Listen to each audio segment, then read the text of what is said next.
আরে এইটা বাংলাদেশের মানুষ মেনে নিলে তো ডক্টর ইউনূস আর 2 বছর থাকা লাগে না। কথা বলছে না কেন?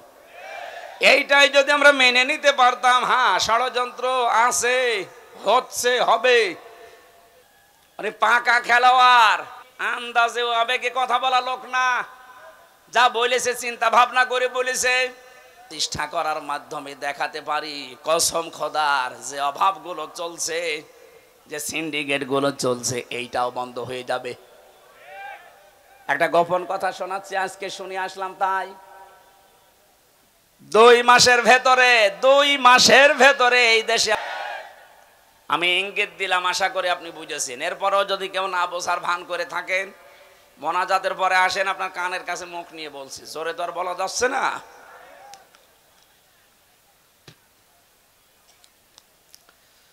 নাটোরবাসী, আমি কথা বলছি খুব অল্প সময়, খেয়াল করে মেলাবেন।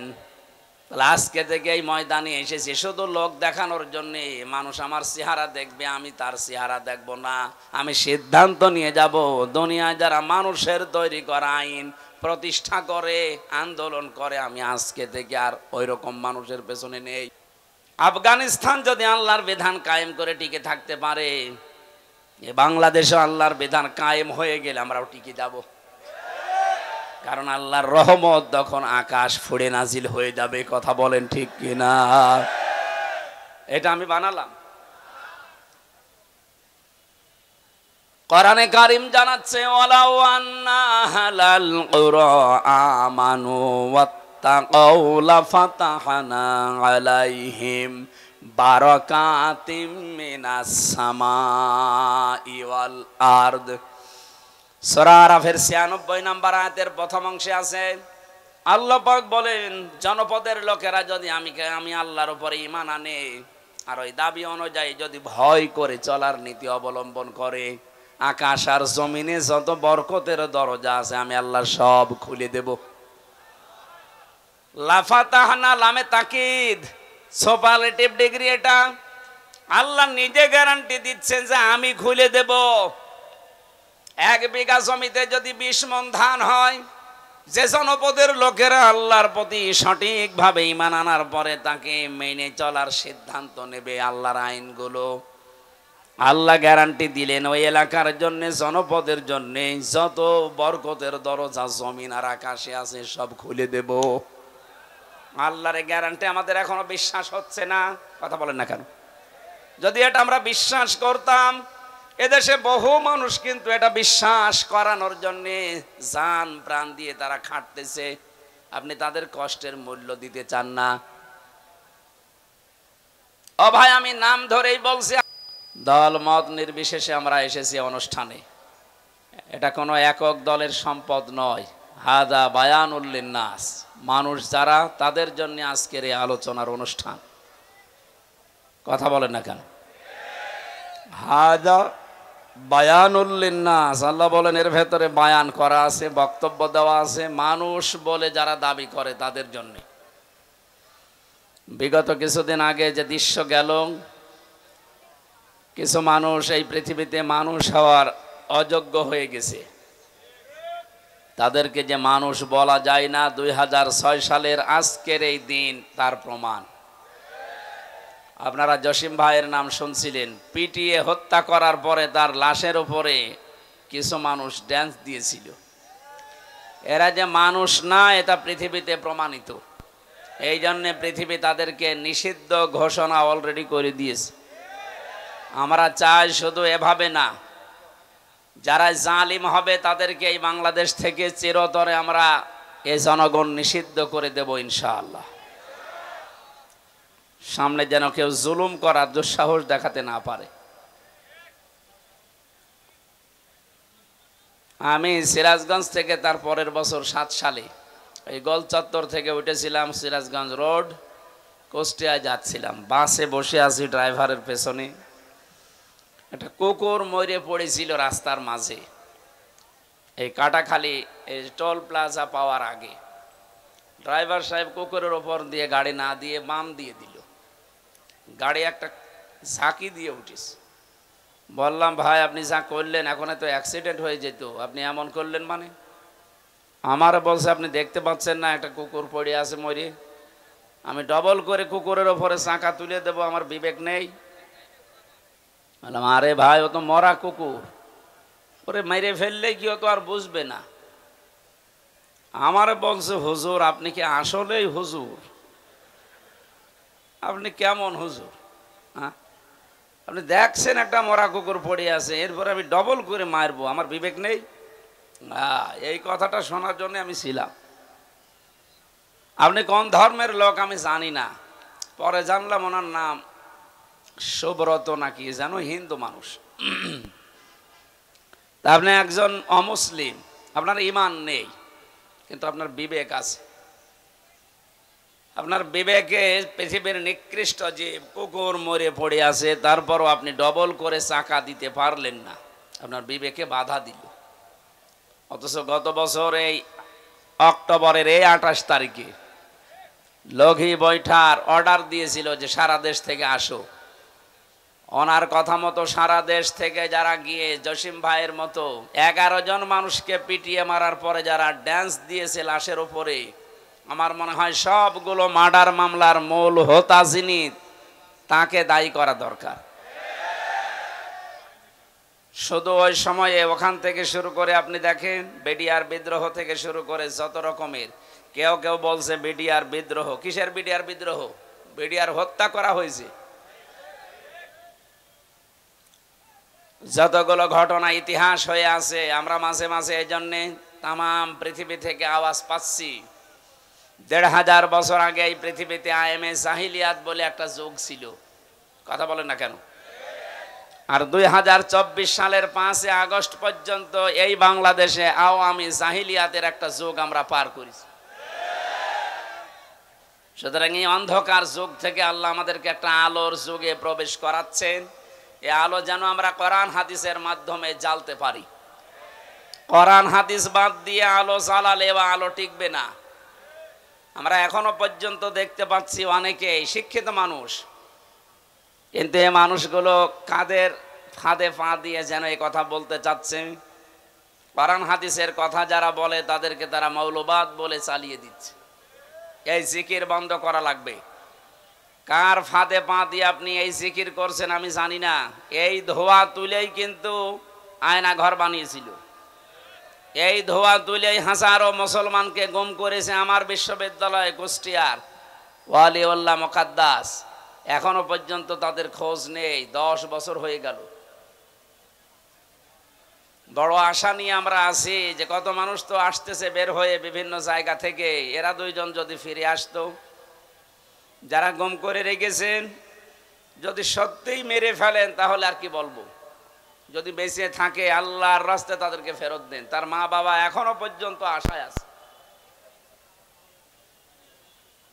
সুতরাং এই ধোয়া তুলে বাংলাদেশকে একটা জঙ্গি রাষ্ট্র প্রমাণ করার জন্য বিশ্বে যারা এই 15.5 বছর চেষ্টা চালিয়েছে, তাদের ফাঁদে যদি এখনো কেউ পা দেয়, আমার মনে হয় বাকি কথা না বললেও আপনারা বোঝেন। সুতরাং আমরা চাই এই দেশে কেউ মৌলবাদের জিকির করে যেন মুসলমানদেরকে এই দেশে আর কেউ বিপদে ফেলতে না পারে। যদি এরকম মন মানসিকতা থাকে আপনিও কিন্তু বিপদে পড়বেন, কারণ আপনি তো একদিন মারা যাবেন। হিন্দু হলে না আপনাকে পুড়িয়ে ফেলতো, খ্রিস্টান হলে না ওইভাবে আপনাকে নিয়ে যেত বিদায় দিতে। আপনি তো মুসলমান দাবি করেন, এখন আপনার জানাজা পড়াবে কে? মৌলবাদী বলে যে গাল দিচ্ছেন। আমরা চাই এদেশে কোনো মানুষ যেন মুসলমান এবং আলেমদেরকে মৌলবাদী বলে গালি না দেয়, এ দাবি আপনারা করেন না?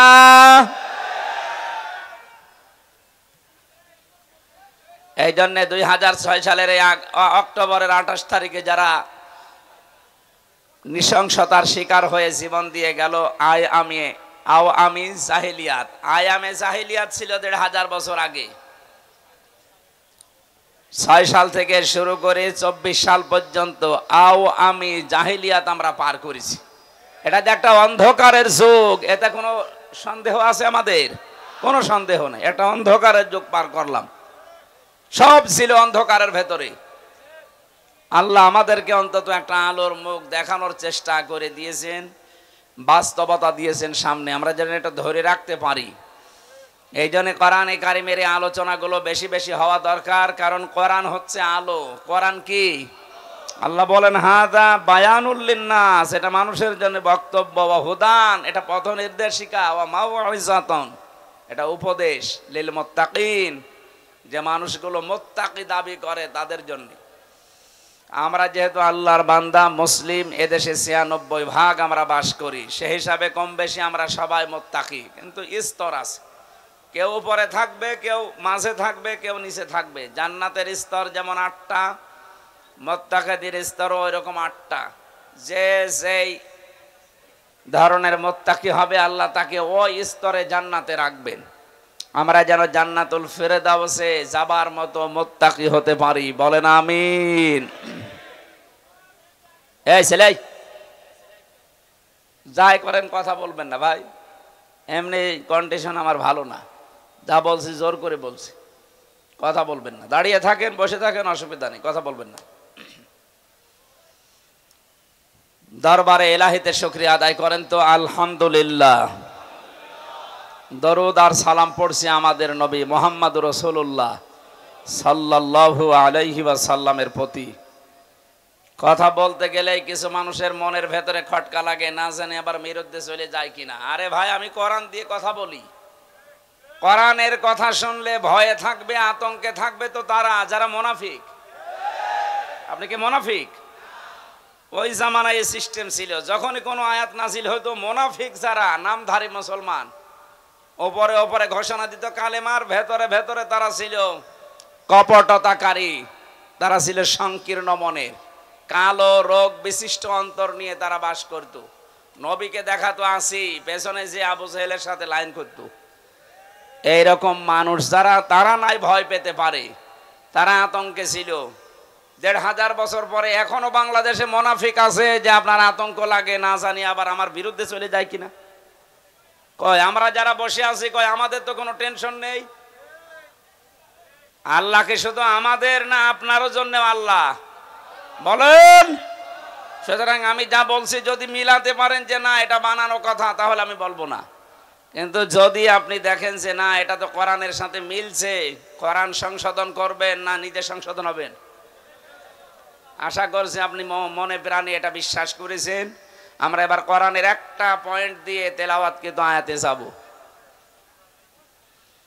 কথা বলাই সেখানেই শুরু করে, দেখি একটা প্রথম কথা আমার সামনে আসে, নেতা। এই শব্দটা আসলেই অনেকেই মনে করছে এই দুনিয়ার বিষয়, আবার তাফসির মাহফিলে তুলে নিয়ে আসা কি দরকার। আরে ভাই, এটা দুনিয়ার বিষয় না, এটা আখিরাতের বিষয়। সূরা শুআরা ১৯ নম্বর পারার ১২ নম্বর পৃষ্ঠার ৫ নম্বর লাইনের ১৫১ নম্বর আয়াত। একটু মিলান দেখেন, মিলবে। ওয়ালা তুতিউ আমরাল মুসরিফিন আল্লাযীনা ইয়াফসিদুনা ফিল আরদি ওয়ালা ইউসলিহুন। এই বাংলাদেশে আমি যতগুলো তাফসীর পড়েছি দেখেছি, অধিকাংশ মুফাসসিরিয়াতের ব্যাপারে এইভাবেই লিখেছেন। আল্লাহ বলেন পৃথিবীর মানুষেরা সবাইকে উদ্দেশ্য করে বলছি, ওয়ালা তুতিউ, বহু বচন এটা, আমরাল মুসরিফিন, যারা দুনিয়ায় ইসরাফ করে, অপচয় করে, অপব্যয় করে, এই মানুষগুলো অনুসরণ করবা না, এদের পেছনে থাকা যাবে না। আল্লাহ এতটুকু যদি শেষ করে দিতেন, তাহলে আমি আয়াতটা এ পর্যন্ত বলে ইসরাফের ব্যাখ্যা বিশ্লেষণ করে আমি এখান থেকে চলে যেতাম। পরের শব্দে আল্লাহ পাক ঘোষণা দিচ্ছেন, আল্লাযীনা ইউফসিদুনা ফিল আরদি। এই যে ইসরাফ করে যারা, অপচয় করে যারা, অপব্যয় করে কারা, এদের কিছু ধরন আল্লাহ পরের আয়াতগুলোতে দিয়েছেন। যারা ১ নম্বরে দুনিয়ায় যারা ফ্যাসাদ সৃষ্টি করে। কি সৃষ্টি করে বলেন বলেন? ফাসাদ মানে, ফাসাদ মানে জ্ঞানজাম শুধু না, ফাসাদের ৯টা অর্থ প্রধান। প্রথম অর্থ, ফাসাদ মানে মানুষের তৈরি করা আইন কানুন। এই দুনিয়ায় যারা মানুষের তৈরি করা আইন আর কানুন প্রতিষ্ঠার জন্য চেষ্টা চালায়, এরা আন্দোলন করে, মিছিল মিটিং করে, কাজ কারবার করে, আল্লাহর ভাষায় তাদের অনুসরণ করা জায়েজ নেই। বাংলাদেশে যদি কোনো রাজনৈতিক দলের কাজ এটা হয়, তাহলে আপনি ওখানে যদি থাকেন, আল্লাহর এই আয়াত আপনি মানেননি, এই আয়াত কিয়ামতে আপনার বিরুদ্ধে দাঁড়াবে। আপনি কি বিশ্বাস করেন কোরআনের কোন আয়াত আপনার বিরুদ্ধে যদি কিয়ামতে অবস্থান নেয় আপনি মাপ পেয়ে যাবেন? বলেন না কেন? আরে ভাই, দুনিয়ায় কি সব হয়ে গেল? আমি তো আপনাকে বাঁচাতে চাই, আশা করছি আপনি কথা বুঝতেছেন। আলা তুতিউ আমরাল মুসরিফিন আল্লাযীনা ইফসিদুনা ফিল আরদি। সুতরাং এই বাংলাদেশের সাথে আয়াতটা এবার মিলাবেন। মানুষের তৈরি করা আইন যারাই প্রতিষ্ঠা করতে চায়, সে যে দলের লোক হোক, ওর পেছনে থাকা জায়েজ নেই। এখন যদি বলেন হুজুর এটা তো আমার সাথে মিলে যাচ্ছে, আমি করব কি? আমি কি আয়াত নতুন করে নাজিল করব? যদি মিলে যায় তাহলে আপনি ওখান থেকে চলে আসেন। যাদের সাথে মিলছে না আপনি তাদের কাছে যান। না, এই আয়াত বলা বেশি হয়ে গেল? কিসের বেশি হওয়া? আল্লাহ যা বলেছে আমি তো সেই ফোর্সেই বললাম। এখন মানা না মানা আপনার বিবেকের ব্যাপার। যদি না মানেন তাহলে আল্লাহ ওই যে ফেরেশতা দিয়ে মুগুর রেডি করছে, একবার দেবে বাড়ি, 70 গজ নিচে চলে যাবেন। কথা বলেন না কেন? হ্যাঁ, ধারণা আসতে পারে আমি নামাজ পড়ি, আমি রোজা রাখি, আমি চিল্লায় যাই, তারপরও মানে আপনার নামাজ রোজা আপনার চিল্লা নেওয়ার জন্য আল্লাহ বসে আছে। এইটাই যদি হতো তাহলে লূত নবীর স্ত্রী, তাকে আল্লাহ জাহান্নামে দিত না। সে নবীর স্ত্রী, তার নিজের দোষ ছিল না, কিন্তু সে তলে তলে এমন মানুষদেরকে সাপোর্ট করত যারা চরিত্রহীন, যারা আল্লাহর বিধান পাল্টিয়ে পুরুষে পুরুষে বিয়ে করত। এই মানুষগুলোর সাপোর্ট করার কারণে নবীর স্ত্রীকে যদি আল্লাহ জাহান্নামে দেয়, আজ যারা আল্লাহর আয়াতের পরিবর্তে মানুষের তৈরি করা আইন কানুন প্রতিষ্ঠা করতে চায়, তারাও ওই লূত নবীর জামানার উম্মতের মতোই।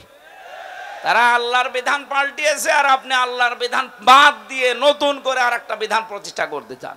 বিষয় একই। উনি নবীর স্ত্রী, চরিত্রহীন মানুষদেরকে সাপোর্ট করার কারণে যদি জাহান্নামে যায়, হামজা চরিত্রহীন মানুষদেরকে, যারা আল্লাহর আইন মানে না, আল্লাহর বিধানের পরিবর্তে অন্য বিধান নিয়ে আসে, এদের চরিত্র পৃথিবীর সবচাইতে খারাপ, কারণ এরা ফ্যাসাদ সৃষ্টিকারী। এই কথা বলেন না কেন? আমি ইঙ্গিত দিলাম, আশা করি আপনি বুঝেছেন। এরপরেও যদি কেউ না বোঝার ভান করে থাকেন, মোনাজাতের পরে আসেন, আপনার কানের কাছে মুখ নিয়ে বলছি, জোরে তো আর বলা যাচ্ছে না।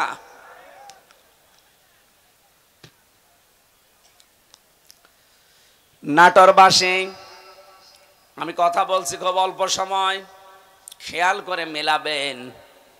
আজকে থেকে এই ময়দানে এসেছি শুধু লোক দেখানোর জন্য। মানুষ আমার চেহারা দেখবে, আমি তার চেহারা দেখব না। আমি সিদ্ধান্ত নিয়ে যাব, দুনিয়ায় যারা মানুষের তৈরি করা আইন প্রতিষ্ঠা করে, আন্দোলন করে, আমি আজকে থেকে আর ওই রকম মানুষের পেছনে নেই। আরে এইটা বাংলাদেশের মানুষ মেনে নিলে তো ডক্টর ইউনূস আর 2 বছর থাকা লাগে না। কথা বলছে না কেন? এইটাই যদি আমরা মেনে নিতে পারতাম, হ্যাঁ ষড়যন্ত্র আছে, হচ্ছে, হবে। আফগানিস্তান যদি আল্লাহর বিধান কায়েম করে টিকে থাকতে পারে, বাংলাদেশে আল্লাহর বিধান কায়েম হয়ে গেলে আমরাও টিকে যাব। কারণ আল্লাহর রহমত তখন আকাশ ফুঁড়ে নাজিল হয়ে যাবে। কথা বলেন ঠিক কিনা? এটা আমি বানালাম।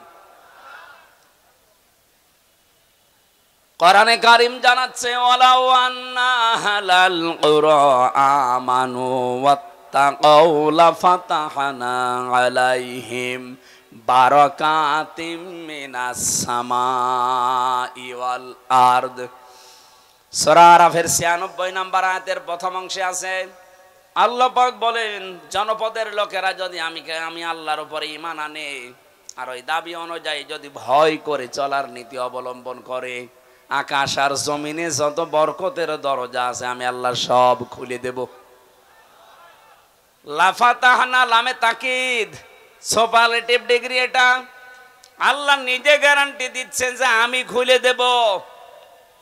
1 বিঘা জমিতে যদি 20 মণ ধান হয়, যে জনপদের লোকেরা আল্লাহর প্রতি সঠিকভাবে ঈমান আনার পরে তাকে মেনে চলার সিদ্ধান্ত নেবে আল্লাহর আইনগুলো, আল্লাহ গ্যারান্টি দিলেন ওই এলাকার জন্য, জনপদের জন্য যত বরকতের দরজা জমিন আর আকাশে আছে সব খুলে দেব। আল্লাহর গ্যারান্টি আমাদের এখনো বিশ্বাস হচ্ছে না, কথা বলেন না কেন? যদি এটা আমরা বিশ্বাস করতাম, এদেশে বহু মানুষ কিন্তু এটা বিশ্বাস করানোর জন্য জান প্রাণ দিয়ে তারা খাটতেছে। আপনি তাদের কষ্টের মূল্য দিতে চান না। ও ভাই, আমি নাম ধরেই বলছি, আমিরে জামাত ডাক্তার শফিকুর রহমান, উনি সেই পর্যায়ে আছে। ওনার যা টাকা পয়সার মালিক, আল্লাহ ওনারে বানিয়েছে, ওনার যে ব্যবসা প্রতিষ্ঠান আছে, উনি এই মানবতার জন্য যদি কাজ না করে, চিন্তা ভাবনা না করে, শুধু নিজে খাবো, নিজে পরে যতদিন আছে বেশি আরামে আয়েসে কাটাবো, কোনো ব্যাপার ছিল না। ওই রকম জীবন আর একটা পেলে উনি কাটাতে পারতো। এক কথা বলেন না কেন? এই ঝানঝাপি ক্ষুব্ধ রাস্তায় ওনার আসার দরকার কি? কেন আজকে সিলেটে, কালকে চট্টগ্রামে, এরপরের দিন নাটোরে, এরপরের দিন খুলনা, এত দৌড়ানো লাগবে? তার কি অভাব আছে আপনার মতো?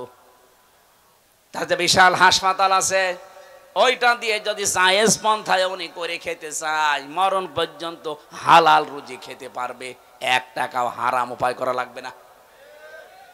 কোন কারণে এই মানুষটা এই রাস্তায় আসতেছে? আপনার বিবেকে কি নাড়া দেয় না?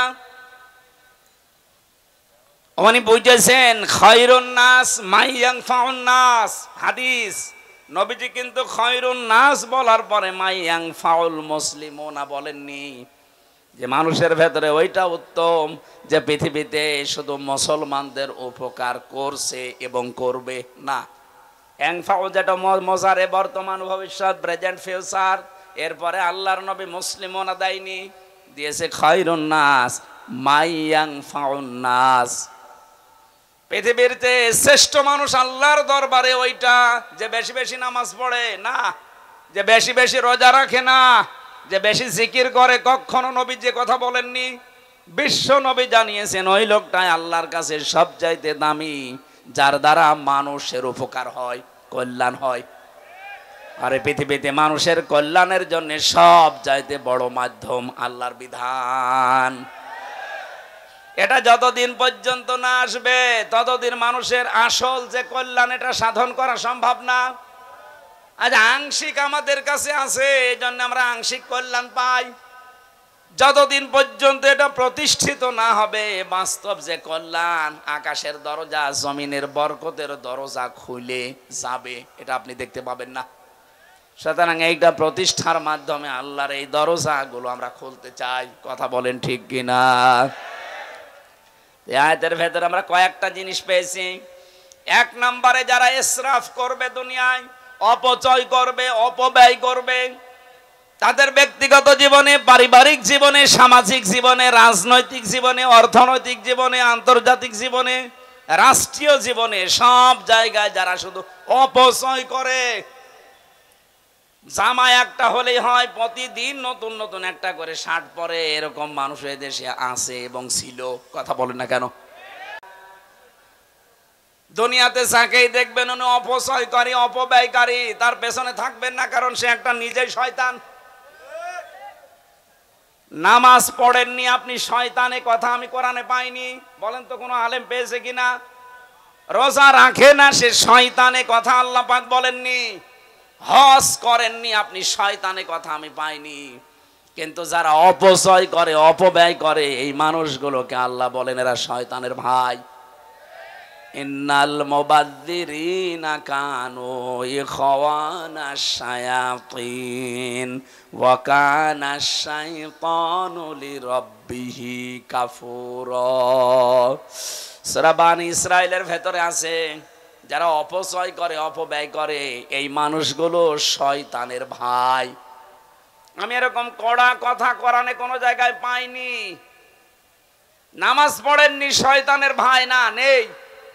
কিন্তু অপচয় করলে সে শয়তানের ভাই হয়ে যায়। ঘোষণাকার এই 15.5 বছর আমরা এটা অনেককে দেখতেছি।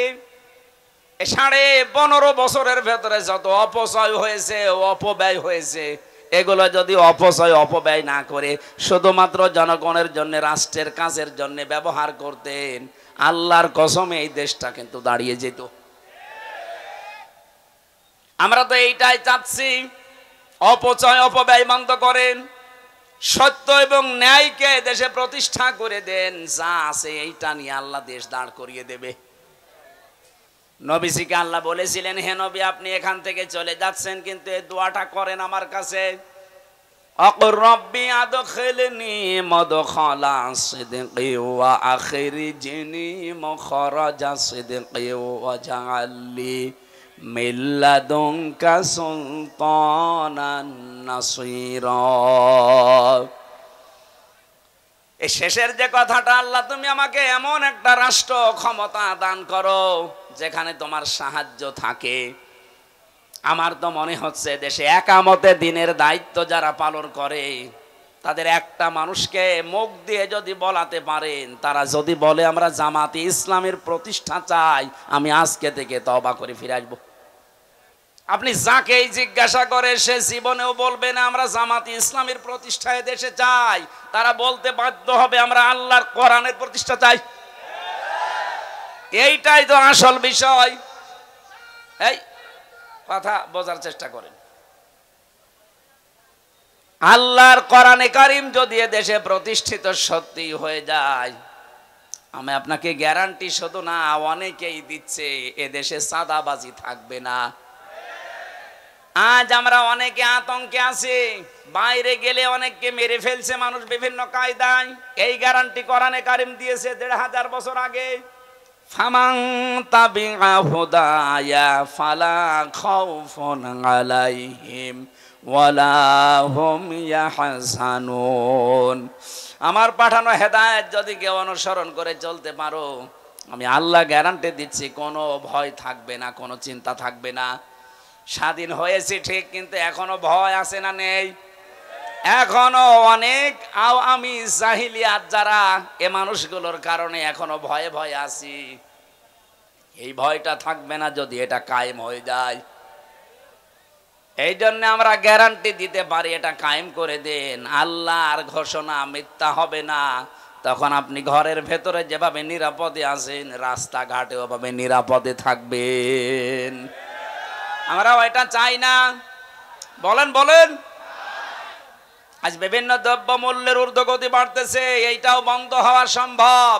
ফালিয়াবুদু রাব্ব হাযাল বাইত আল্লাযী আত'আমাহুম মিন জু' ওয়া আমানাহুম মিন খাউফ। আল্লাহ বলেন ঘরের মালিকের ইবাদত করো। এ ঘরের মালিকের ইবাদতের তাফসিরে পড়েছি, আল্লাহর আইনগুলো একটু মেনে চলার চেষ্টা করো ব্যক্তি, পরিবার, সমাজ, রাষ্ট্রে।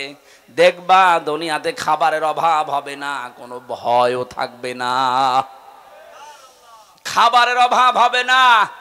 আমাদের জাতির পিতা হযরত ইব্রাহিম আলাইহিস সালামের তথ্যটা জানা দরকার অনেকের। হযরত ইব্রাহিম নবী আলাইহিস সালাম যেদিন বিবি হাজেরা এবং ইসমাইলকে রেখে আসেন এই মরুভূমির ময়দানে, সেদিন তিনি দোয়া করেছিলেন, মাবুদ তুমি আমার এই বংশধর যাদেরকে রেখে গেলাম, তিনি তো কথা মুখ দিয়ে উচ্চারণ করতে পারছিলেন না। খাদিজা হাজেরা রাদিয়াল্লাহু তাআলা আনহা যখনই জিজ্ঞাসা করেছে, স্বামী এটা কি নিজের সিদ্ধান্তে রেখে যাচ্ছে না আল্লাহর সিদ্ধান্তে? ৮০ বছর পর একটা সন্তান আল্লাহ দিয়েছে, সেই সন্তানকে পর্যন্ত তিনি মরুভূমিতে রেখে যাচ্ছেন আল্লাহর নির্দেশ মতো। ওই সময় তিনি কথার মুখ দিয়ে বের হয়নি, আকাশের দিকে আঙ্গুল দিয়ে বলেছিলেন হ্যাঁ আল্লাহর অর্ডারে। তিনি ওই দিন দোয়া করেছিলেন, তার দোয়াটা ওই জামানায় কেউ শোনেনি, কিন্তু আল্লাহ পাক কোট করে রেখেছেন কোরআনে। আল্লাহ রাব্বুল আলামিন সূরা ইব্রাহিমের ভেতরে সেই আয়াতের শেষের অংশটা নাজিল করে জানিয়েছেন, তোমাদের জাতির পিতা ইব্রাহিম দোয়া করেছিলেন, রব্বুল আলামিন আমার এই বংশধরদের জন্য তুমি গোশত এবং দুধ এই দুইটার ভেতরে বরকত দিয়ে দিও। এই জন্য আরব জাহানের ভেতরে শুধু মক্কায় আপনি অন্য কোনো ফসল পাবেন না। দেখবেন এখানে গোশত আর দুধের কোনো অভাব নেই। উট বলেন, বকরি বলেন, দম্বা বলেন, এগুলো দিয়ে গোশত আর দুধ, আমাদের এটা জাতির পিতার দোয়ার ফসল, কিয়ামত পর্যন্ত এই বরকত থাকবে। এমন একটা জাতির পিতা আমরা পেয়েছিলাম, দোয়ার ফসল চলছে এখন, কিয়ামত পর্যন্ত দোয়া চলতেই থাকবে। আর আমরা যারা জাতির পিতা দাবি করি, কি দোয়া করিছে? আমি নিচে নামলাম না। আমার ভাইরা, আমি যেটা বোঝাতে যাচ্ছিলাম, যখন ইব্রাহিম নবীর নাম এসেই গেছে, আর একটা পয়েন্ট বলছি, ওয়াজতাবাকুম ওয়া মা জাআলা আলাইকুম ফিদ্দীনি মিন হারাজ। আল্লাহ বলেন, তিনি সে আল্লাহ যিনি তোমাদেরকে নির্বাচিত করেন। নাটোরবাসী সাফ করে জবাব দেবেন, নির্বাচিত করা হয় মানুষদেরকে কোন পদ্ধতিতে? নির্বাচনের মাধ্যমে। নির্বাচিত হতে হলে কি করা লাগে? নির্বাচন। বলেন বলেন, আরো জোরে বলেন। নির্বাচন না করে কেউ নির্বাচিত হতে পারে? অথচ আমাদের কপাল খারাপ, এই 15.5 বছরে নির্বাচন পদ্ধতি ধ্বংস করে দিয়েছে। আমরা নির্বাচিত হব কি করে? এজন্য এতদিন যারা 15.5 বছরে ছিল, একটাও নির্বাচিত না। নির্বাচন হওয়ার আগে 154 জন হয়ে যায়, আবার নির্বাচন যেদিন হবে তার আগের রাতে হয়ে যায়। আপনি কি রাগ করলে? এ যেতে বা শব্দটা আয়াতে আছে সূরা হজ 78 নম্বর আয়াতের মাঝের অংশে আছে। আল্লাহ বলেন, আমি নির্বাচনের মাধ্যমে তোদেরকে নির্বাচিত করেছি, আমি করেছি। ওয়াজতাবাকুম, তোমাদেরকে আমি আল্লাহ নির্বাচিত করেছি। তাফসিরে পড়েছি, নির্বাচিত করা লাগে নির্বাচনের মাধ্যমে। যারা নির্বাচন ব্যবস্থায় ধ্বংস করে দিলেন, আপনার এই আল্লাহর এই আয়াত মানেননি। এক কথা বলেন না কেন? এই পদ্ধতিটা ফিরিয়ে আনা দরকার। আশা করছি যারা দায়িত্বে আছে, একটা সম্মানজনক সময় নিয়ে তাড়াতাড়ি নির্বাচন দিয়ে এদেশের মানুষকে জনগণের দ্বারা নির্বাচিত হওয়ার সুযোগ করে দেন। একটা নির্বাচিত সরকার যতদিন না আসবে, ওদের ওই ষড়যন্ত্র কিছু বসে নেই, চলতেছে। সূক্ষ্ম কিছু বিষয় এখানে আছে। নির্বাচিত সরকারের কাছে নির্বাচনের মাধ্যমে ক্ষমতা দিয়ে দেন, এদেশে যে ষড়যন্ত্র চলছে এটা থেমে যাবে, দেশটা আবার দাঁড়িয়ে যাবে ইনশাআল্লাহ। এরপরের শব্দে আল্লাহ জবাব দিয়েছেন, ওমা জাআলা আলাইকুম ফিদ্দীনি মিন হারাজ। দিনের উপরে চলতে গিয়ে যে বাধা বিপত্তি আসবে, যদি নির্বাচিত তোমরা হয়ে যেতে পারো, তোমরা যদি বাছাই হতে পারো, ছাঁটাইয়ের ভেতরে না পড়ো, যত বিপদ আপদ আসবে আমি আল্লাহ নিজে দূর করে দেব। এই জন্য নির্বাচনের মাধ্যমে নির্বাচিত হয়ে কোন মানুষ যদি আল্লাহর বাছাইয়ের ভেতরে, পছন্দের ভেতরে পড়ে যায়, আর কোন মানুষ যদি ছাঁটাইয়ের ভেতরে, কাটার ভেতরে পড়ে যায়, এদের কপাল খারাপ। আমরা যারা এই দেশে আল্লাহর বিধানকে জারি করার জন্য আল্লাহ পাক কর্তৃক মনোনীত, নির্বাচিত, বাছাইকৃত হয়ে পড়েছি, জীবনের কিচ্ছু চাই না। আমরা যেহেতু বাছাইকৃত হয়েছি, আল্লাহ পাক অবশ্যই তার জান্নাত আমাদেরকে দেবেন। ওয়ালিয়া'লামাল্লাহুল্লাযীনা আমানু ওয়া ইয়াত্তাখিযা মিনকুম শুহাদা ওয়াল্লাহু লা ইউহিব্বুয যালিমিন। তোমাদের ভেতরে যার ঈমান এবং অ্যাক্টিভিটিস গুলো আমার কাছে পছন্দ হয়, তাকে আমি আল্লাহ সাধারণভাবে বিছানায় ফেলে মরণ দেই না, ওর মরণ হয় আমি আল্লাহর দরবারে শাহাদতের মরণ। বলেন আল্লাহু আকবার। এজন্য আমাদের জীবন আমরা যখন পড়েছি, কুলিন্না সলাতি ওয়া নুসুকি ওয়া মাহইয়ায়া ওয়া মামাতি লিল্লাহি রাব্বিল আলামিন, এটা যেহেতু আমি মন দিয়ে, মনে প্রাণে মুখ দিয়ে উচ্চারণ করে বিশ্বাস নিয়ে পড়েছি, সুতরাং দুনিয়া একদিকে হয়ে গেলেও এই রাস্তা থেকে আমারে কেউ সরাতে পারবে না। আমার জীবনের টার্গেট এইটা। আমি নামাজ পড়ি যার জন্যে, আমি বেঁচে আছি যার জন্যে, মারাও যাব তার জন্যে। আমার যে নুসুক, আপনি তাফসিরে দেখবেন নুন সিন কাফ, নুসুক শব্দের অর্থ 3টা। এক নম্বরে নুসুক মানে এই যে রক্ত প্রবাহিত করা হয়, এর নাম আরবিতে নুসুক বলে, যেটা কোরবানি বলে জানি। 2 নম্বরে হজের ক্রিয়াকলাপ কার্যক্রম। 3 নম্বরে ইবাদত বন্দেগী।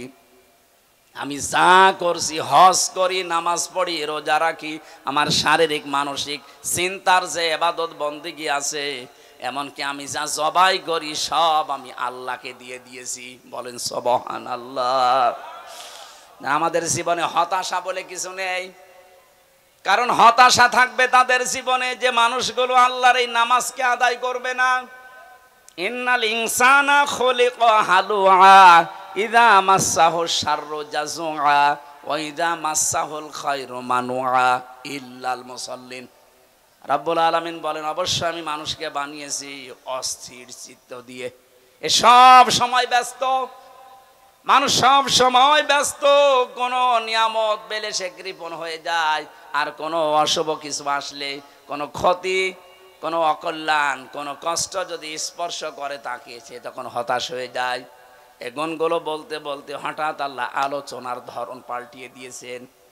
আল্লাহ কিন্তু ভালোই বলছিলেন, ইন্নাল ইনসানা খুলিকা হালুআ ইযা মাসসাহুশ শাররু জাযুআ ওয়া ইযা মাসসাহুল খায়রু মানুআ। হঠাৎ আলোচনার ধরন পাল্টিয়ে চলে গেছেন অন্য লাইনে। আল্লাহ বলেন ইল্লাল মুসাল্লিন।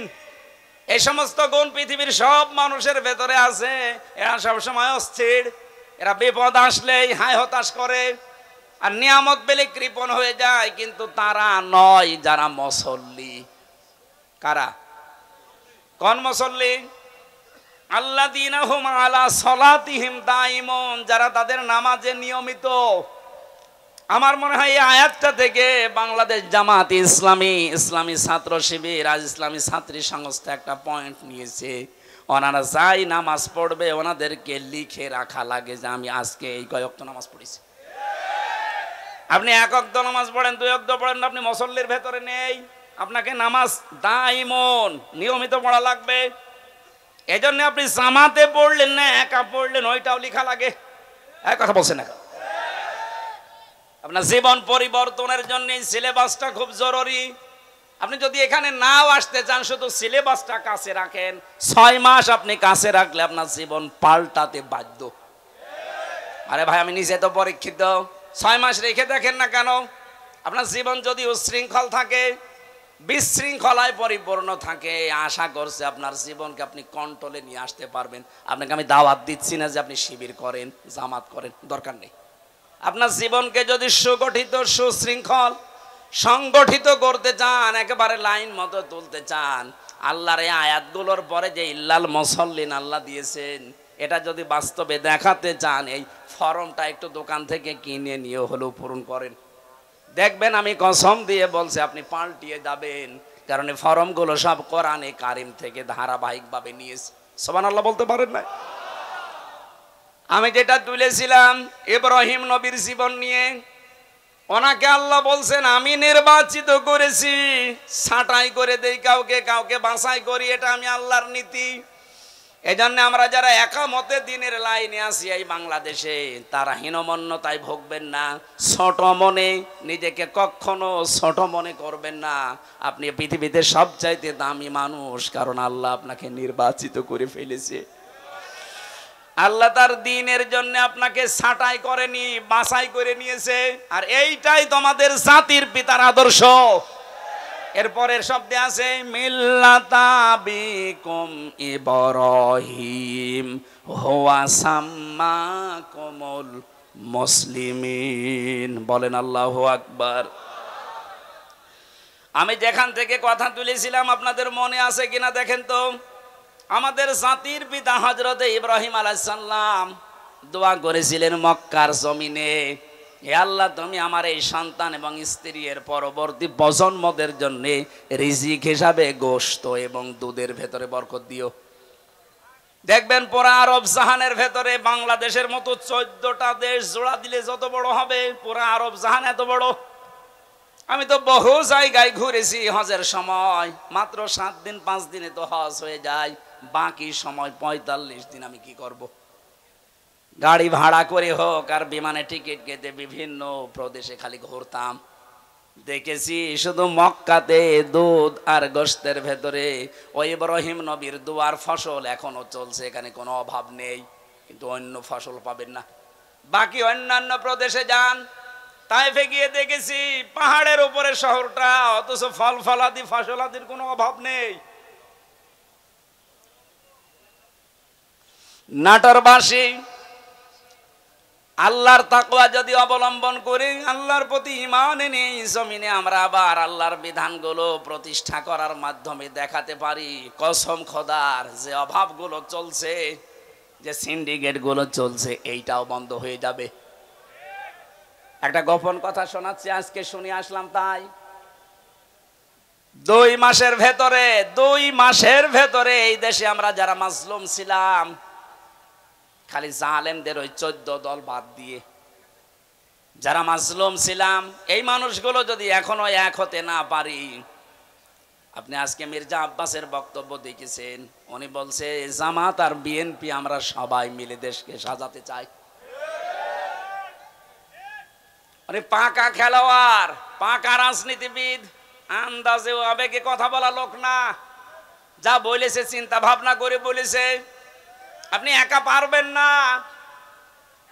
আরে ভাই, আপনিও মুসলিম, আমিও মুসলিম, জালেমরা সব আমাদের এক জায়গায় রেখেছিল।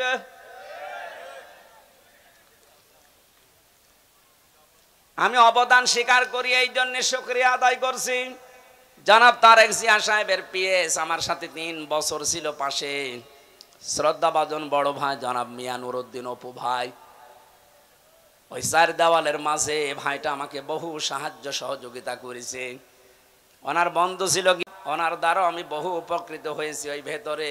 কারণ ভেতরে আমাদেরকে এমন অবস্থায় রেখেছিল, জেলে না সেলের ভেতরে। ওখানে উপকার পাওয়া খুব কঠিন। সবচাইতে বেশি উপকার পেয়েছি শাইখুল হাদিস আল্লামা মামুনুল হক হাফিজাহুল্লাহর কাছ থেকে। এই লোকটা যেহেতু আমার পাশের রুমে 3 বছর ছিল, বহু কষ্ট আমার জন্য স্বীকার করেছে। এই 3টা বছর আল্লাহ যেন পরিপূর্ণ উজরত দুনিয়া আখিরাতে পরিপূর্ণ করে দেন, বলেন আমিন। 2 মাসের ভেতরে যদি আপনি এখনো নিজেকে সংশোধন করে পথে আসতে না পারেন, এই যে কোরআন আমার সামনে, আল্লাহর কসম ওহুদের ময়দানের মতো আবার বিপর্যয় আসতেছে। ওহুদের ময়দানের ঘটনা কি? প্রথম দিকে কিন্তু মুসলমানেরা বিজয় পেয়ে গিয়েছিল, কথা বলেন না কেন? বিজয় পাওয়ার পরে যখন আনন্দে আত্মাহারা হয়ে গনিমতের মাল গোছানোর জন্য, জোগাড় করার জন্য, নেওয়ার জন্য ব্যতিব্যস্ত হয়ে পড়েছে, তখনই কিন্তু মারা পড়িছে। কথা বলেন না কেন?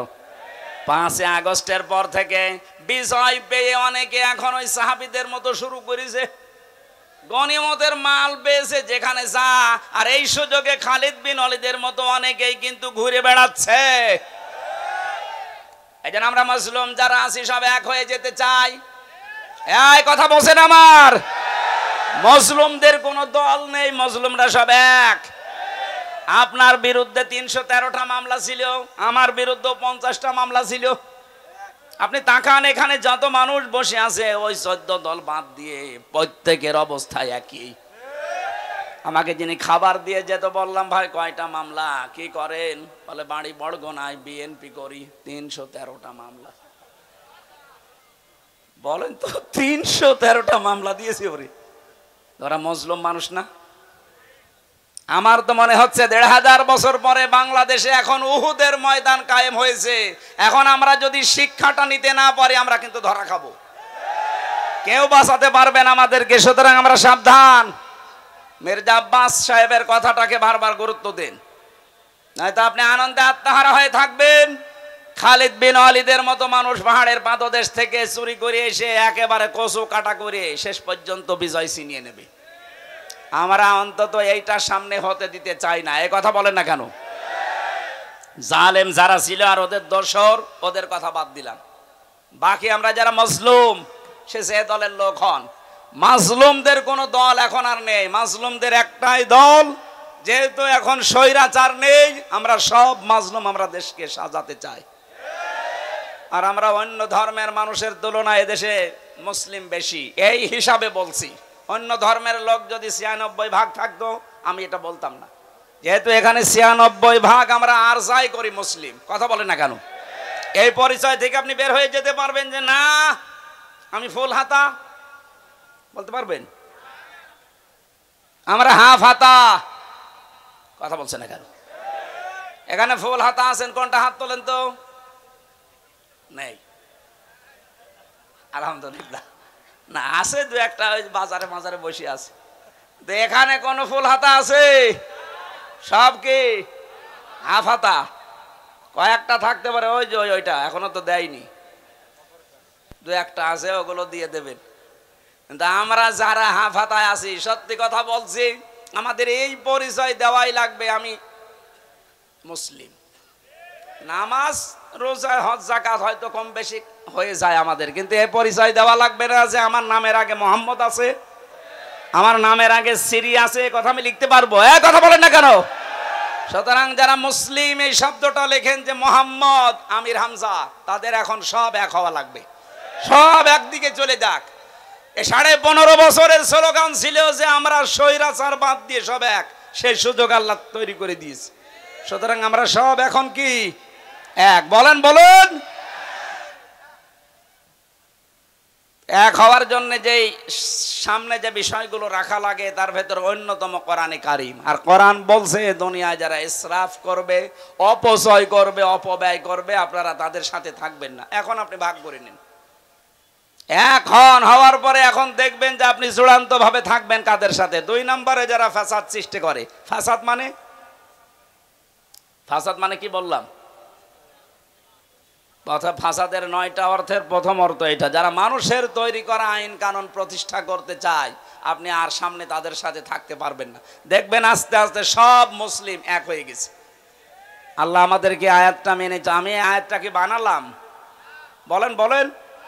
এটা আছে সূরা শুআরার 151 152 নম্বর আয়াত। এই জন্য নেতৃত্ব এটা কিন্তু শুধু দুনিয়ার বিষয় হলে আমি কোনো অনুষ্ঠানে বলতাম না। কিছু মানুষ গিবত করে বাইরে বসে বসে, হুজুর শুধু নেতৃত্বের কথা বলে। আরে ভাই, এটা তো আমার জীবনের সাথে আখিরাতের সাথে সম্পর্কিত। 2 নাম্বারটা বলছি, 27টা পেয়েছি আমি, সব বাদ দিলাম, এইটা শেষ করে আমি তাফসিরে যাব। আপনারা আছেন তো? আছেন? আপনারা আছেন?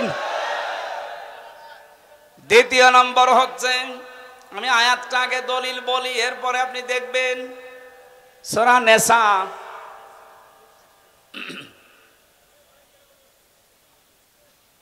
5 নাম্বার পারার 2 নাম্বার পৃষ্ঠা 11 নাম্বার লাইনের 34 নাম্বার আয়াতের প্রথম অংশে আছে, আর রিজালু কাওয়ামুনা আলান নিসা। আল্লাহ পাক বলেন এই পৃথিবীতে নেতৃত্ব দেবে পুরুষেরা, মেয়েরা থাকবে তাদের আন্ডারে। এই আয়াতটা বানিয়েছে কে? না আমি এখন বানালাম? কথা বলেন কে? এই আয়াত দ্বারা প্রমাণিত নেতৃত্বের ভার পড়বে পুরুষের উপরে, আর মেয়েরা থাকবে তাদের আন্ডারে। এই আয়াত যদি আমরা 100 ভাগ বিশ্বাস করি, এখানে যারা আছেন সারা বাংলাদেশে যেহেতু 96 ভাগ মুসলমান, এই হিসাবে বড় আশা নিয়ে আয়াতটা পড়লাম। আগামী কিয়ামতের আগ পর্যন্ত বাংলার চেয়ারে কোনো মহিলা যেন নেতৃত্বে বসতে না পারে। হ্যাঁ, পুরুষ মানুষ আসুক, কথা বলেন না কেন? যেই মহিলা থাকবে সেখানে আপনি থাকবেন না। এটা মনে হয় রাজনীতি হয়ে গেল। হ্যাঁ, এটা রাজনীতি। এবার আল্লাহকে আজকে রাতে জিজ্ঞাসা করবেন, আল্লাহ সূরা নিসার 34 নাম্বার আয়াতের প্রথম অংশ মনে হয় ঠিক হয়নি, কারণ আমাদের দেশে এটা আছে, আপনি এ কি করলেন? এটা অন্তত তুলে সৌদি আরবে দিয়ে দেন, হবে? আয়াতের ব্যাখ্যা একটা হাদিস পড়েছি, এই যে আমরা সফল হতে পারি না কেন? নবীজি বলেন, ক্বালান নাবিয়্যু সাল্লাল্লাহু আলাইহি ওয়াসাল্লাম, লা ইউফলিহা কওমুন, ওই জাতি কখনো সফল হচ্ছে না, হবে না, যে জাতির নেতৃত্বে আছে, নেতা হয়ে আছে কোন মহিলা। এবার আপনার বিবেকে যা বলে আপনি তাই করেন। আজকের তেলাওয়াত কিন্তু আয়াতের সাবজেক্ট আকারে কথা বলার জন্য আমার আলোচনার বিষয় হচ্ছে দোষারোপ। কি বললাম? শব্দটা শুনতে যত ছোট মনে হচ্ছে, এই বিষয়টা অনেক বড়। এই যে দোষারোপ করেন আন্দাজে যারে তারে, মাসিয়াতান আও ইসমাং সুম্মা ইয়ারমি বিহি বারিআন ফাকাদ ইহতামালা বুহতানা ওয়া ইসমাম মুবিনা।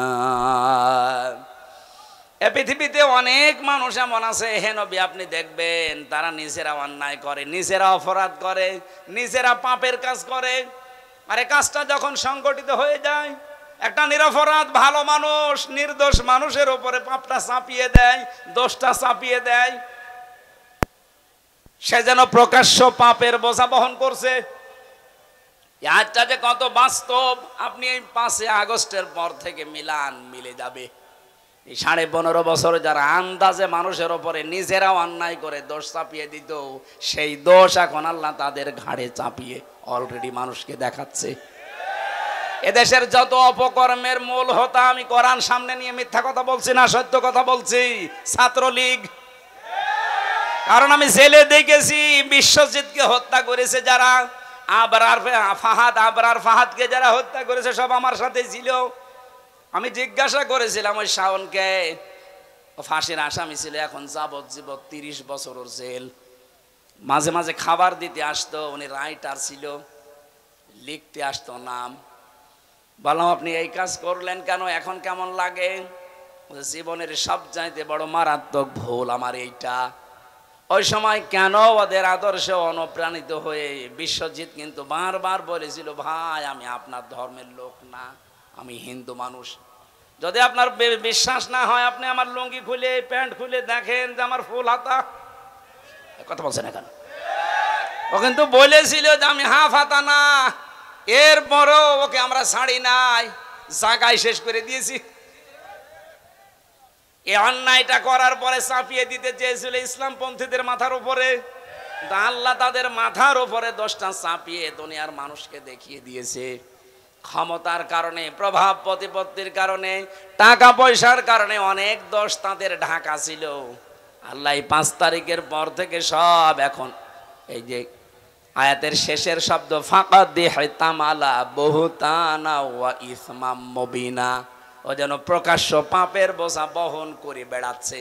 ঠিক তাই, এমন বোঝা আইজিপি গতকালকে সংবাদ সম্মেলন করে জানিয়েছে পরশুদিন, যদি এই দেশে এই নিষিদ্ধ সংগঠনের কেউ পরিচয় দেয় তার 6 মাস জেল।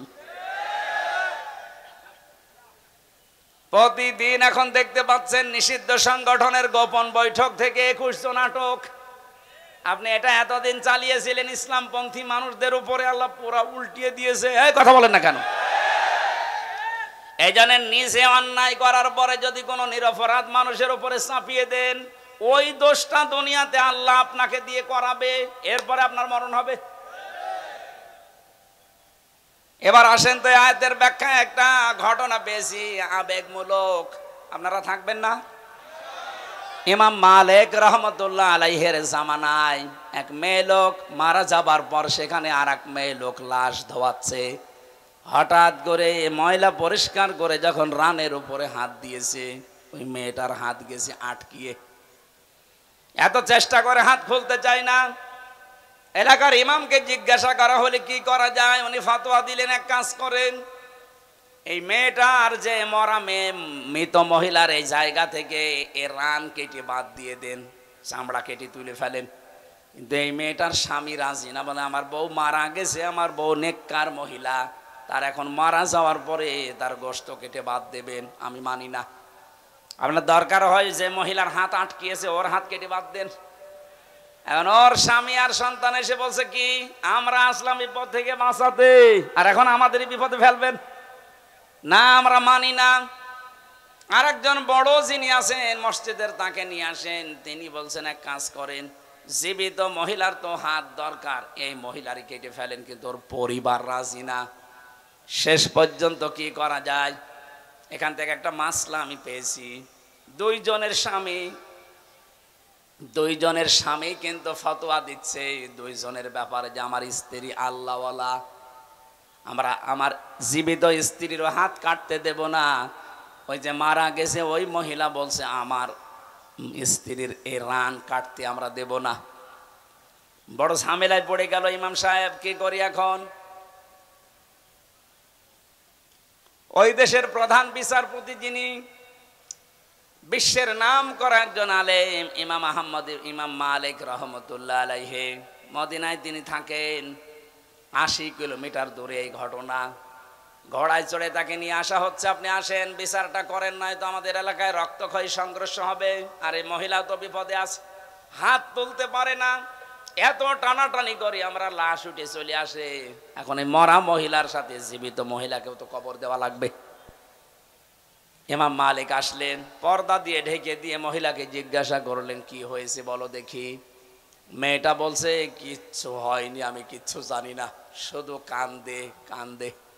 ইমাম মালিক বলেন, কান্দা বন্ধ করো, সত্যি করে বলো আমার কান্দে কিন্তু কোরআন আর হাদিসের রাডার আছে, তুমি যদি সত্যি নাও বলো আমি ধরে ফেলবো। মেয়েটা ভয়ে ভয়ে তখন বলছে, হ্যাঁ আমি একটা কাজ করেছি।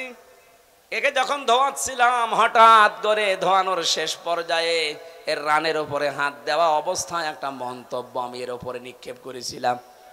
মনে মনে বলেছিলাম যে তোমার চেহারা তো সুন্দরী আছে, কিন্তু তোমার ভেতরের অবস্থা খারাপ, তোমার চরিত্র খুব খারাপ। এই যে দোষটা আমি তার উপরে দিয়েছি, এটা আন্দাজে না, এটা আমি একবার দেখে তারপরে দোষ দিয়েছি। আমি কিছুদিন আগে এই মহিলার জীবিত থাকা অবস্থায় দেখেছি তার সাথে বাড়িতে একটা পুরুষ মানুষ ঢুকছিল। তো পুরুষ মানুষটা যে কে, ওই সময় ওই দিন ওই তারিখের উল্লেখ করে, কিন্তু আমি ওই সময় বুঝি না যে কে। আমি একটা আন্দাজে ধারণা, তার উপরে ধারণা নিক্ষেপ করেছি, তোমার চরিত্র ভালো না। এ কথাটা বলার পরে তার স্বামীর পক্ষ থেকে জিজ্ঞাসা করছে, অমক তারিখে অমক দিনে কে কে বাড়িতে এসেছিল। জানা গেল ওই মেয়েটার সাথে ওই তারিখে ওই সময় যেটা এসেছিল, ওই মেয়েটার নিজের আপন ভাইয়ের ছেলে। ভাইয়ের ছেলে এই মেয়েটার কি হয়? ফুফু। কি হয় বলেন বলেন? কিচ্ছু লাগবে না, ফুফু হয়। আমরা জানি কোরআন হাদিস পড়ে একজন মহিলার সাথে 14 জন পুরুষ মানুষ দেখা করতে পারে। কয়জন বলেন বলেন? তার ভেতরে আপন ভাইয়ের ছেলে একজন, কারণ এর সাথে এই মহিলার বিয়ে করা, বলেন না কেন? যার সাথে বিয়ে করা হারাম সে তো মাহারাম। তার সাথে ওই মেয়েকে আমি ঢুকতে দেখেছি, আমি তো বুঝি নাই, আমি মনে করছি কোন পুরুষ মানুষ নিয়ে ঢুকতেছে।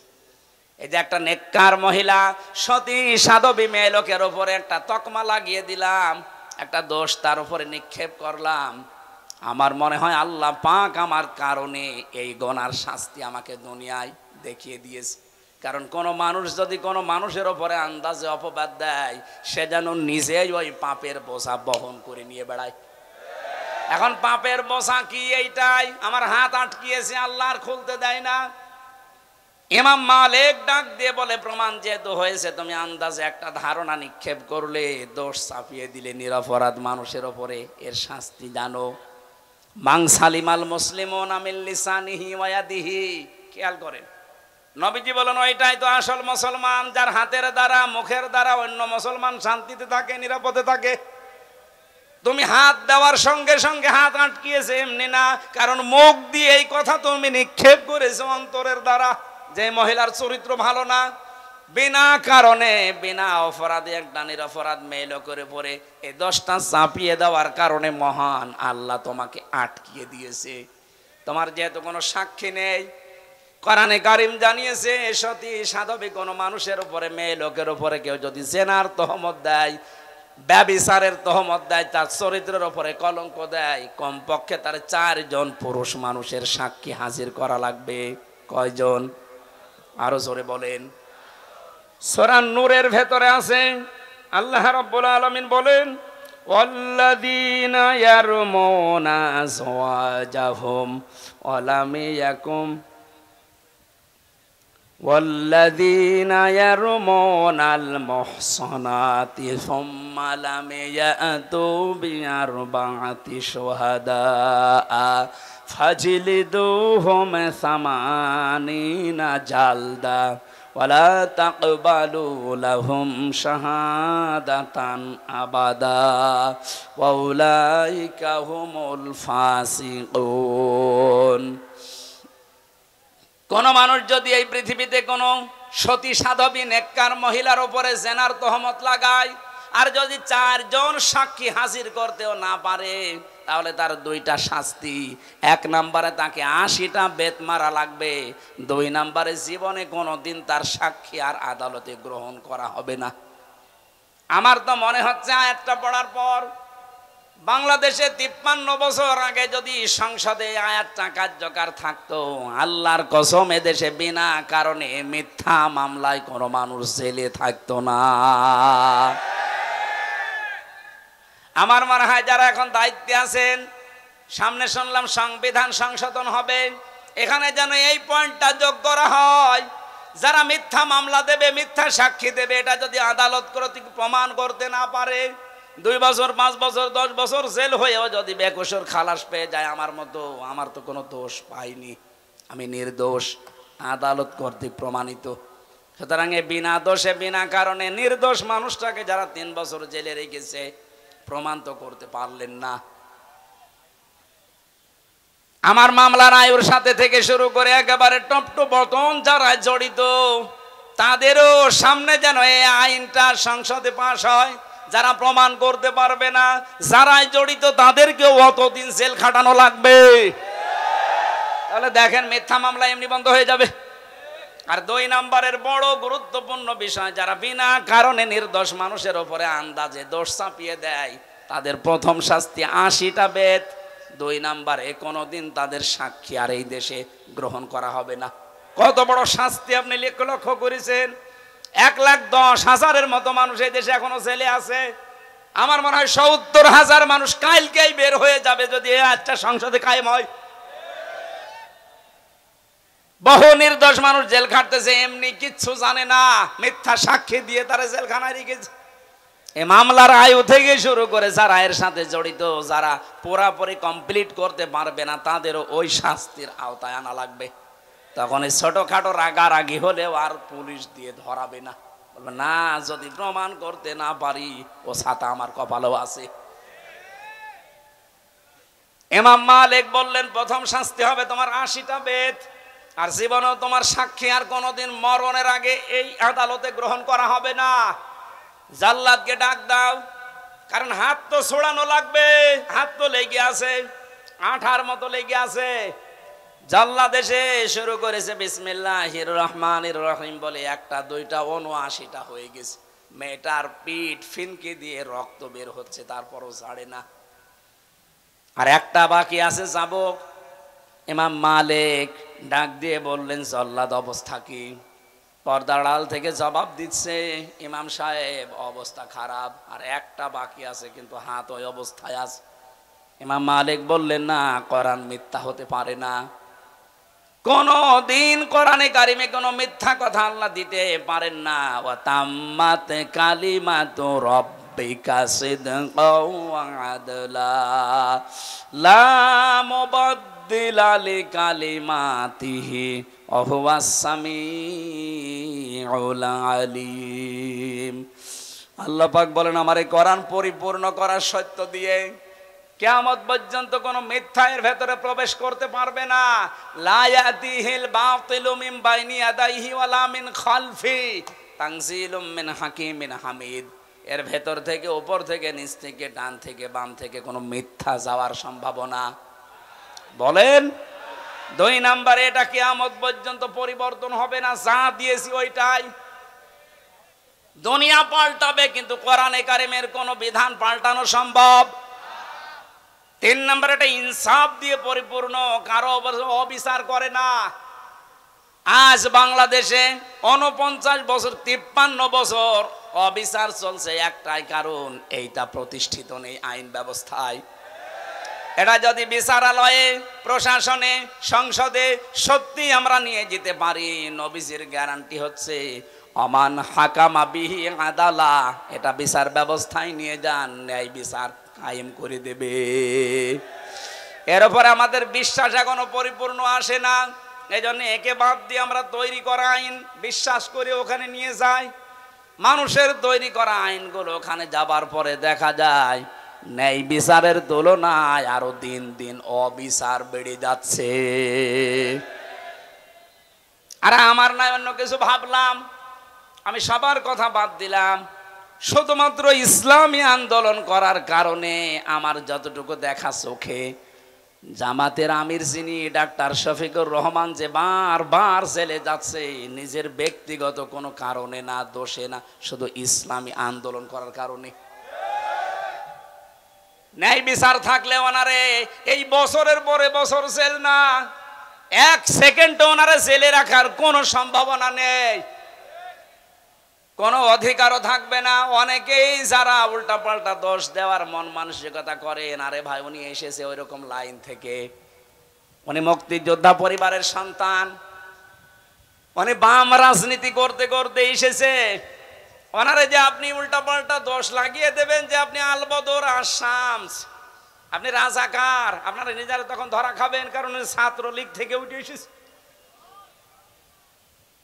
এখন মাঝে মাঝে সেজদা দিয়ে কাঁদে, রব্বুল আলামিন তুমি দয়া করে আমাকে যে একামতে দিনের খাদেম বানিয়েছো, যদি ওই অবস্থায় আমি থাকতাম আজ আমি জাহান্নামের পথে দৌড়াতাম। এইরকম কিছু মানুষ আল্লাহ বাংলাদেশে যেন তৈরি করে দেয়, যারা আজ না বুঝে একামতে দিনের বিরোধিতা করেন। আপনিও যদি ডাক্তার শফিকুর রহমানের মতো বুঝতে পারেন, দেখবেন আপনিও খাদেম হয়ে যাবেন। উনি যদি বাম থেকে এসে খাদেম হতে পারে, আপনি তো ডান পথে আছেন, একটু আসেন না কেন?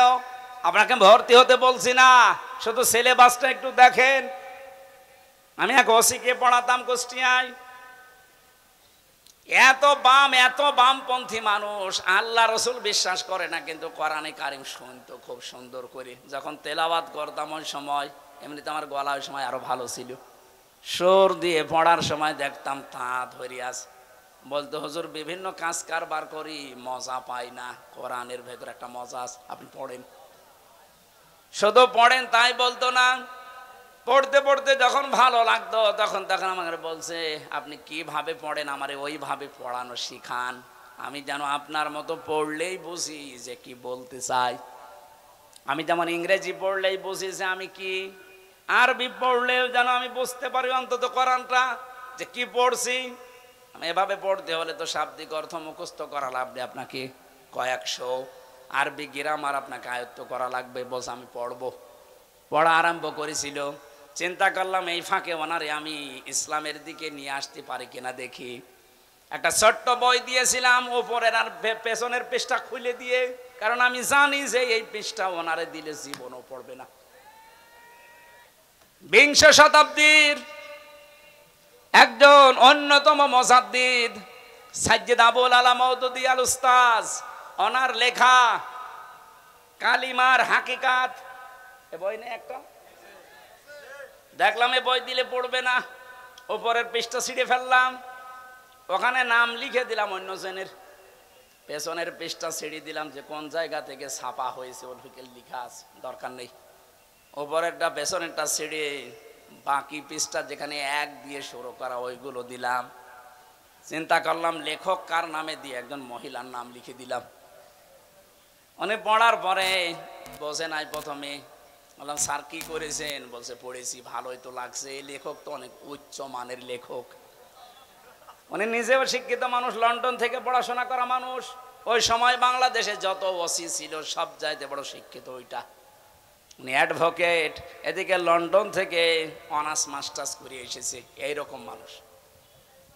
চিন্তা করলাম যে দে, এরকম কয়েকটা দেওয়ার পরে আমার বলছে হুজুরের লেখক শুধু মেয়ে লোকের নাম উপরে কলম দিয়ে লেখা, আসলে আসল পৃষ্ঠা কই? আছে, কেমন লাগে? ভালোই তো লাগছে।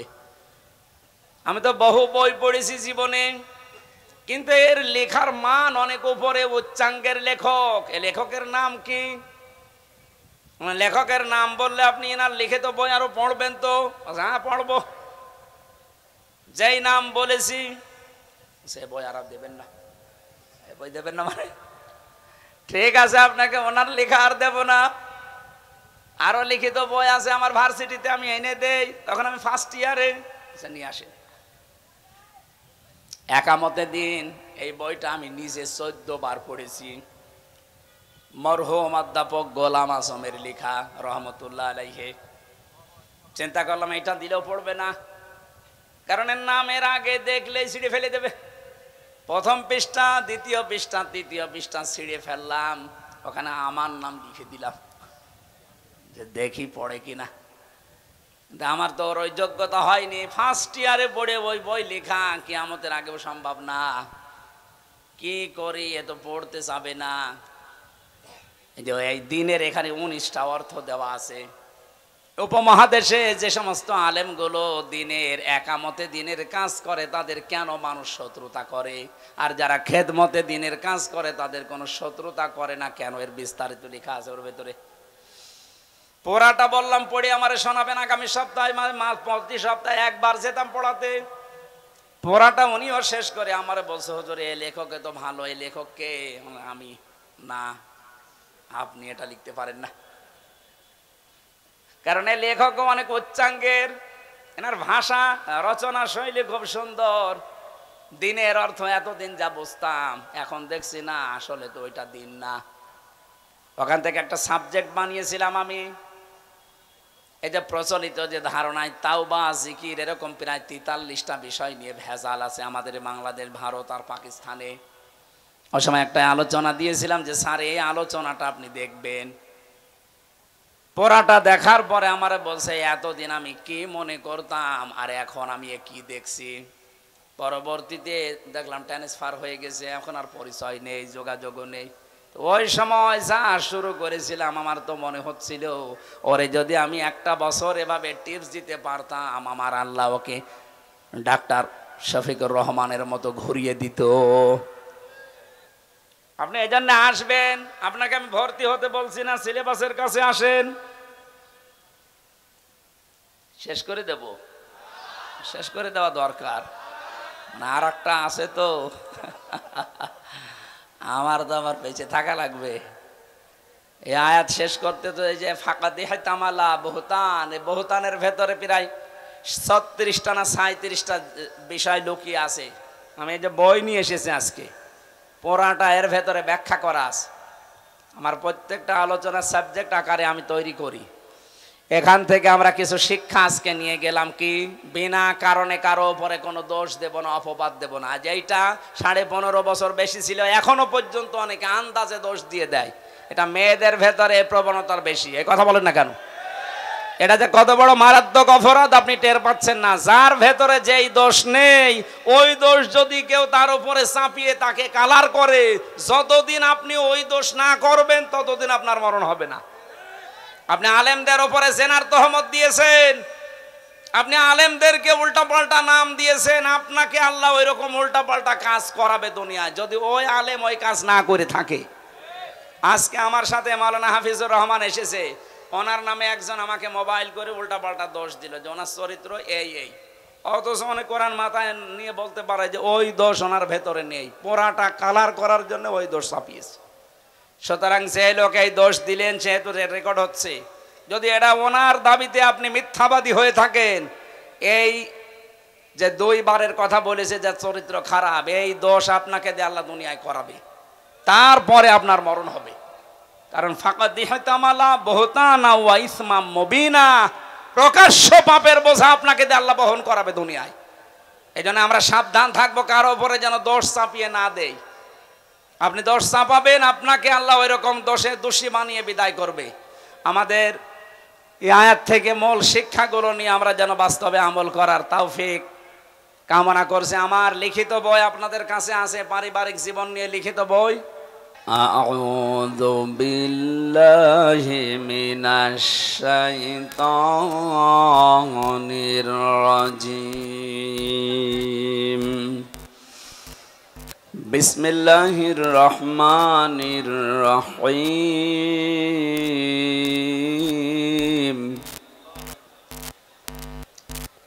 ومن يكسب خطيئة أو إثما ثم يرم به بريئا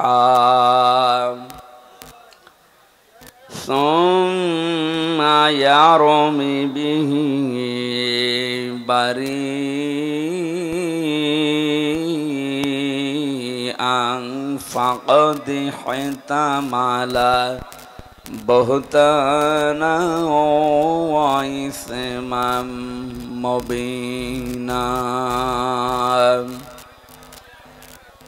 صدقت يا ربنا ما كان محمد أبا أحد من رجالكم ولكن رسول الله وخاتم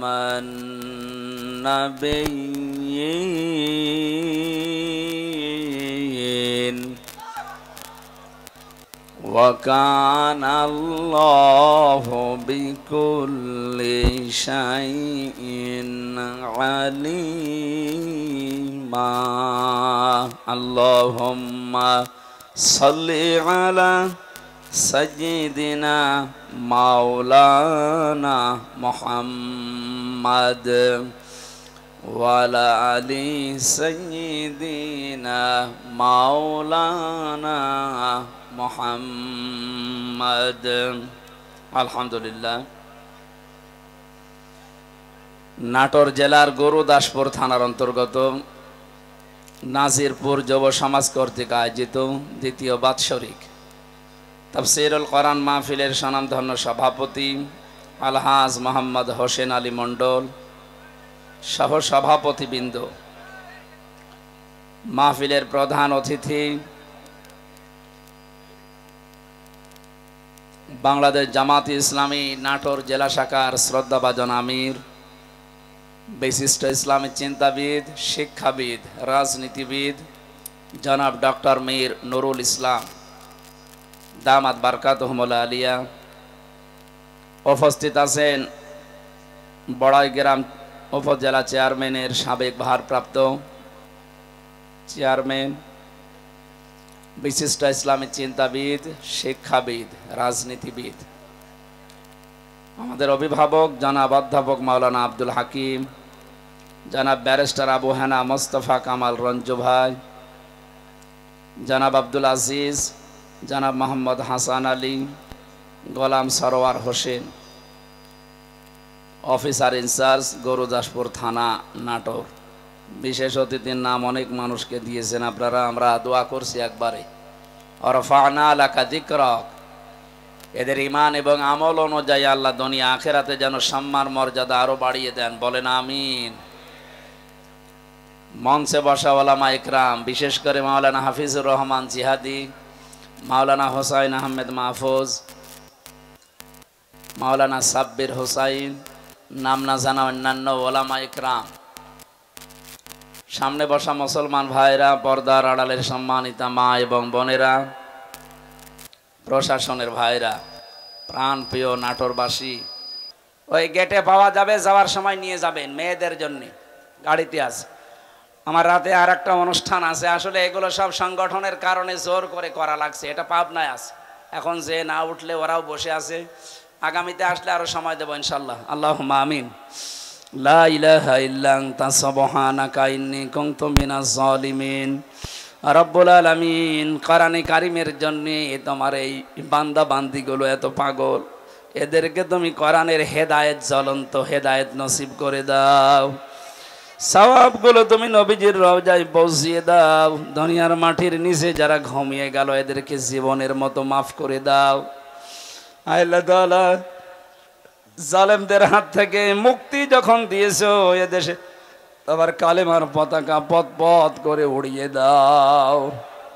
কোরআনের পাখির স্বপ্ন ছিল এ দেশে তোমার কালেমার পতাকা উড়বে, সে দেখে যেতে পারলো না। আল্লাহ, তার বংশধরেরা দুনিয়ায় আছে, তার অনুসারীরা আছে, আমরা দেখতে চাই এ দেশ তোমার কালাম দিয়ে চলছে। এ মাহফিলের আয়োজন করতে গিয়ে তোমার যে যুবক বান্দারা চেষ্টা চালিয়েছে, সবুজ আব্দুল্লাহ হাসান ভাই সহ যত যুবক এই মাহফিলের জন্য শ্রম দিয়েছে, কষ্ট স্বীকার করছে, স্বেচ্ছাসেবকের দায়িত্বে আছে, এদেরকে যে মা পেটে নিয়েছে, মায়ের পেট তুমি ধন্য করে দাও। এ মাহফিলের প্রধান অতিথি বিশেষ অতিথি যারা আছে ওমরের মতো কবুল করো, মা বোনদেরকে ফাতেমাতুজ জোহরার মতো বানিয়ে দাও।